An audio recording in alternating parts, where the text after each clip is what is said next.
tadbirkor lavozimini beramiz. 3-o'rinni olgan o'quvchiga esa tejamkor lavozimini beramiz. Tayyormisiz? Savollarga javobni boshlaymiz. Hop, kim tayyor? Firdavs.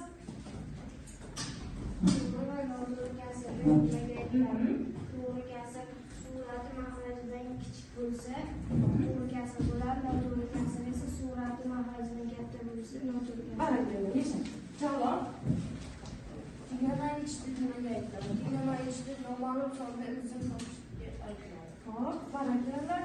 Yana kim? Hop, Munavvara. Kasr deb nimaga aytiladi? A taqsim deb bo'lishdan. Barakalla qizim. Hop, buyursin. Kasrlarning turlarini ayting. To'g'ri kasr, noto'g'ri kasr, aralash kasr, o'nlik kasr. Yashin. Yana kimga qoldi? Feruza. Aralash va o'nlik kasr deb nimaga aytiladi? Aralash kasr deb butun bor kasrga aytiladi. O'nlik kasr deb esa mahraj uning darajalari bo'yicha kasr. Barakalla qizim. Sabina. Algebrik ifoda deb nimaga aytiladi? Sonlar va harflardan tuzilib amalda belgilar bilan tuzilgan ifoda. Hop, barakalla. Kimga qoldi?